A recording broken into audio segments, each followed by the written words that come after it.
ঘুরতে যেতে ইচ্ছা হচ্ছে, কিন্তু পকেট একেবারে গড়ের মাঠ।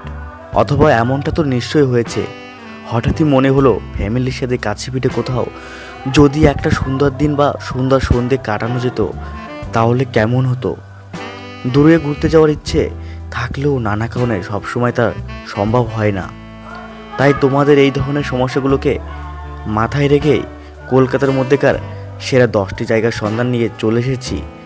তাহলে চলো আর কথা না বাড়িয়ে আজকের ভিডিওটা আমরা শুরু করি।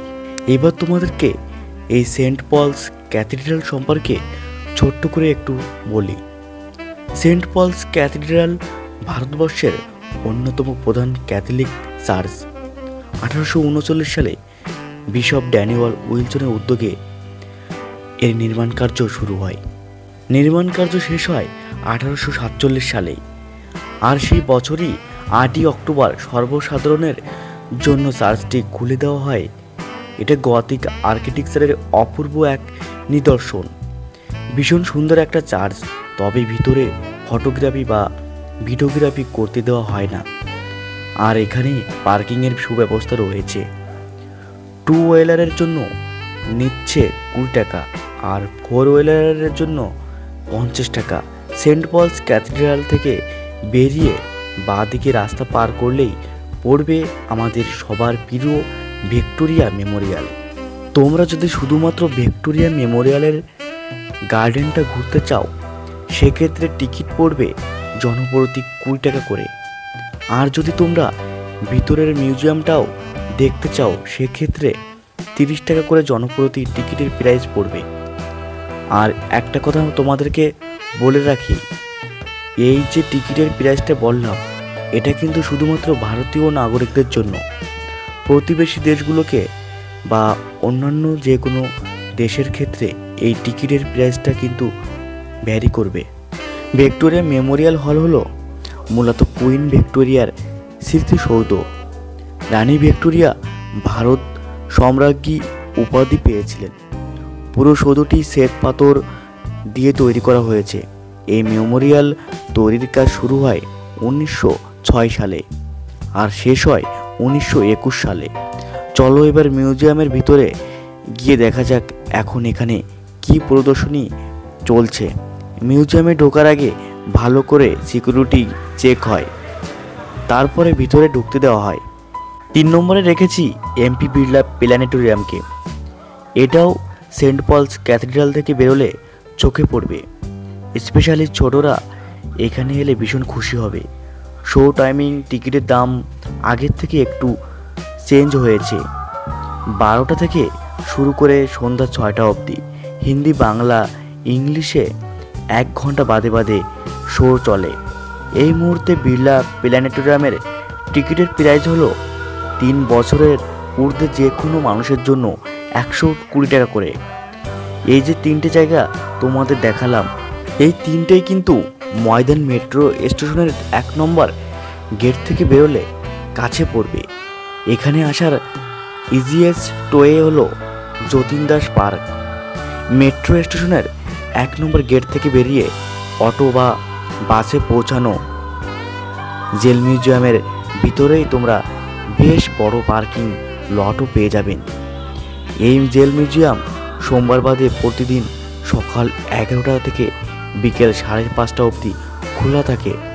আর এখানকার টিকিটের প্রাইস হলো 3 বছরের ঊর্ধ্বে সবার জন্য 30 টাকা করে। আর হ্যাঁ, এখানে একটা ভীষণ special light and sound show হয়, তার জন্য কিন্তু 100 টাকা টিকিট প্রাইস। ওইটা তোমরা যদি পারো একেবারে মিস করো না। লাইট অ্যান্ড সাউন্ড শোটাই 2টো টাইমিং রয়েছে, একটা হলো সন্ধ্যে 6টা আর একটা হলো সন্ধ্যে 7টা থেকে। প্রায় 117 বছর পুরনো এই আলিপুর সেন্ট্রাল জেলকে 2022 সালে জেল মিউজিয়ামে রূপান্তরিত করা হয়। এই জেলে নেতাজি সুভাষচন্দ্র বোস, পণ্ডিত জওহরলাল নেহেরু, চিত্তরঞ্জন দাস, বিধানচন্দ্র রায় আরও বহু স্বাধীনতা সংগ্রামীরা ছিল। বহু স্বাধীনতা সংগ্রামের ওপর হওয়া নৃশংস অত্যাচার আর ফাঁসির সাক্ষী Alipur central jail. Alipur jail museum থেকে এবার আমরা চলে এসেছি আলিপুর জুতে। বৃহস্পতিবার বাদে আলিপুর জু প্রতিদিন খোলা থাকে সকাল 9টা থেকে বিকেল 5টা অবধি। আর এখানকার টিকিটের প্রাইস হলো 5 বছর অবধি যাদের বয়স তাদের জন্য 20 টাকা করে, আর 5 বছরের উপরে যে কোনো মানুষের জন্য 50 টাকা। জোড়াসাঁকো ঠাকুরবাড়িতে আজকে আমরা এই ভিডিও সিরিজে 6 নম্বরে রেখেছি। এখানে পৌঁছানো খুবই সহজ। গিরিশ পার্ক মেট্রো স্টেশনের 1 নম্বর গেট থেকে বেরিয়ে 5 মিনিটের হাঁটা পথেই পড়বে জোড়াসাঁকো ঠাকুরবাড়ি। এছাড়া তোমরা গিরিশ পার্ক মেট্রো স্টেশন থেকে বেরিয়ে হাতে টানা রিক্সাও পেয়ে যাবেন। এখানকার টিকিট প্রাইস হলো 20 টাকা করে, আর স্টুডেন্টদের জন্য 10 টাকা। আর ফোনে ক্যামেরা বা DSLR যে কোনো কিছু দিয়েই যদি তোমরা ফটোগ্রাফি করতে চাও সেক্ষেত্রে কিন্তু 50 টাকা দিয়ে আলাদা করে টিকিট কাটতে হবে। তাহলে চলো এই ঐতিহ্যবাহী ঠাকুরবাড়ির ইতিহাসটা একটু জেনে নেওয়া যাক। জোড়াসাঁকো ঠাকুরবাড়ির প্রতিষ্ঠাতা নীলমণি ঠাকুর যখন বাংলাদেশ ছেড়ে ভারতবর্ষে আসেন তখন বাড়িটা এত বড় ছিল না। এরপর দ্বারকানাথ ঠাকুরকে বড়বাজারের শেঠ পরিবার জায়গাটি উপহার দেন। তারপর তিনি এই সুবিশাল বাড়িটি তৈরি করেন। 1861 সালে কবিগুরু রবীন্দ্রনাথ ঠাকুর এই বাড়িতেই জন্মগ্রহণ করেন এবং নিজের জীবনের অনেকটা সময় এখানেই কাটান। এমনকি এই বাড়িতেই তিনি শেষ নিঃশ্বাসও ত্যাগ করেন। এরপর 1961 সালের 25শে বৈশাখে মূল বাড়ির অংশটা বাদ দিয়ে বাদবাকি জায়গাটাকে পরিণত করা হয় বিশ্বভারতী বিশ্ববিদ্যালয়ে। আর বর্তমানে মূল ঠাকুরবাড়ির দোতলাটাকে পুরোটাই মিউজিয়ামে রূপান্তরিত করা হয়েছে। তাই দোতলায় ফটোগ্রাফি ছবিও তুলতে দেওয়া হয় না।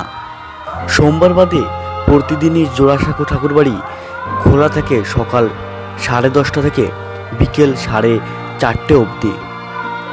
আমাদের লিস্টে 7 নম্বরে রয়েছেন প্রিন্সেপ ঘাট। প্রিন্সেপ ঘাটে ঢুকতে কিন্তু কোনো রকমের টাকা পয়সা কিছু লাগে না।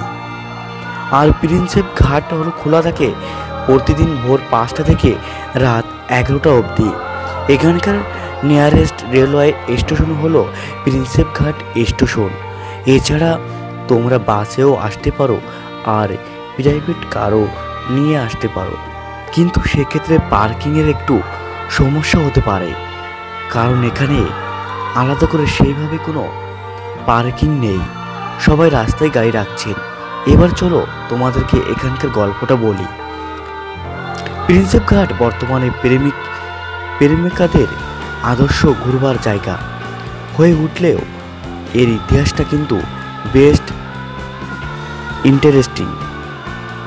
1841 সালে মহামতি অশোকের শিলালিপির পাঠ উদ্ধারকারী প্রাচ্যবিদ জেমস প্রিন্সেপের স্মৃতিতে তৈরি করা হয় কলকাতার হুগলি নদীর তীরে এই প্রিন্সেপ ঘাট। আমাদের লিস্টে 8 নম্বরের যে জায়গাটাকে আজকে বেছে নিয়েছি সেটা হলো ইন্ডিয়ান মিউজিয়াম। পার্ক স্ট্রিটের 1 নম্বরের গেটের কাছেই পড়ে ইন্ডিয়ান মিউজিয়াম। নর্মালি 5 বছর থেকে 18 বছরের নিচে যাদের বয়স তাদের জন্য টিকিটের প্রাইস 20 টাকা, আর তার থেকে বড় মানে অ্যাডাল্টসদের জন্য টিকিটের প্রাইস 50 টাকা। তবে এছাড়াও এখানে কিন্তু আরও বেশ কিছু টিকিটের ব্যাপার রয়েছে, তো চলো সেগুলো তোমাদের একটু আগে বলি। এখানে রুলস খুবই স্ট্রিক্ট। ভালো করে চেকিং করার পরে মিউজিয়ামের ভিতরে ঢুকতে দেওয়া হয়। ফরেনার্সদের জন্য এই 50 টাকার টিকিটটাই বেড়ে হয়ে যায় 500 টাকা। তাছাড়া মোবাইলে ছবি তোলার জন্য বা ভিডিও বানানোর জন্য 59 টাকা দিয়ে আরও একটা টিকিট কাটতে হয়।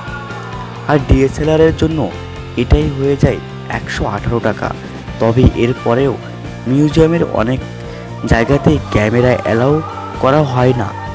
1814 সালে Asiatic society of Bengal Indian museum প্রতিষ্ঠা করেন। ইন্ডিয়ান মিউজিয়াম ভারতের সবচেয়ে বড় মিউজিয়াম। এখানে এলে বড়দের পাশাপাশি ছোটরা মজা তো পাবেই। কিন্তু তার সাথে অনেক কিছু জানতেও পারবে। সোমবার বাদে ইন্ডিয়ান মিউজিয়াম প্রতিদিনই খোলা থাকে সকাল 10টা থেকে সন্ধ্যে 6টা অবধি। মিলেনিয়াম পার্কের নিয়ারেস্ট রেলওয়ে স্টেশন হলো বিবাদী পার্ক স্টেশন, তাই তোমরা ট্রেনে তো আসতেই পারো, তাছাড়া বাস বা ফেরি পার করেও আসতে পারো। কলকাতা হেরিটেজ রিভার ক্রুজের টিকিট কাউন্টারটা কিন্তু একেবারে মিলেনিয়াম পার্কের বাইরে, তো তোমরা এখানে এলে ওটাও এনজয় করতে পারো। আজকে আমাদের 10 নম্বর লাস্ট ডেস্টিনেশনে চলে এসেছি, আর এই জায়গাটা কিন্তু একেবারে সব জায়গা থেকে আলাদা। আর এটা কলকাতার নতুন অ্যাট্রাকশন। কোথাও এসেছি বাবুঘাটের আরতি বন্দনা দেখতে, কিন্তু চলো তোমাদেরকে পুরোটাই দেখাবো, সব কিছু দেখাবো, কখন থেকে কখন অবধি হয়, কোন সময় এলে সব থেকে আগে তোমরা ভালোভাবে সমস্ত কিছু দেখতে পারবে, সিট পাবে, সমস্ত কিছু বলবো। তো সাথে থাকুন। আরতি বন্দনাটা হয় বাবুঘাটে, তাই বাবুঘাটগামী যে কোনো বাসে পৌঁছে যেতে পারো। বাবুঘাটের নিয়ারেস্ট মেট্রো স্টেশন হল এসপ্ল্যানেড। তবে মেট্রো স্টেশনে নামলেও আবার বাবুঘাটের বাসে উঠতে হবে। প্রতিদিন এখানে গঙ্গা আরতি হয় সন্ধ্যা 6টা থেকে 7টা অবধি। গঙ্গা আরতি 6টায় শুরু হলেও 5টার মধ্যে তোমরা পৌঁছে যাওয়ার চেষ্টা করো, তাহলে একেবারে সামনের রোতে পছন্দ মতো সিটটাও পেয়ে যাবেন, আর গঙ্গা আরতির প্রিপারেশনটাও দেখতে পারবে। আরেকটা ইম্পর্টেন্ট কথা বলি, ভুলেও 100 টাকা দিয়ে কোন বোটে উঠবে না, বোটের থেকে একেবারে ভালো ভিউ পাওয়া যায় না। যারা বোটে উঠে পয়সা খরচ করে গঙ্গা আরতি দেখতে গিয়েছিলেন তাদের এক্সপিরিয়েন্স থেকে পুরো ব্যাপারটা জানতে পারলাম, তাই তোমাদের আগের থেকে অ্যালার্ট করে দিলাম। যদি সম্ভব হয় চেষ্টা করেও উইকেন্ডে না এসে উইকডেজে আসার, তাহলে ভিড়টা একটু কম পাবে। আর মোটামুটি সব কিছু তো তোমাদের বলেই দিলাম। এবার চলো আরতিটা এনজয় করা যাক। যদি এই ভিডিওটা দেখতে ভালো লাগে প্লিজ কমেন্ট করে জানিও, তাহলে এরকম সিরিজ আরও অনেক আনার চেষ্টা করব। আর এই ভিডিওটা যদি তোমাদের ভালো লেগে থাকে তাহলে প্লিজ ভিডিওটাকে লাইক করে দিও, আর চ্যানেলটাকে কিন্তু সাবস্ক্রাইব করতে একেবারেই ভুলো না।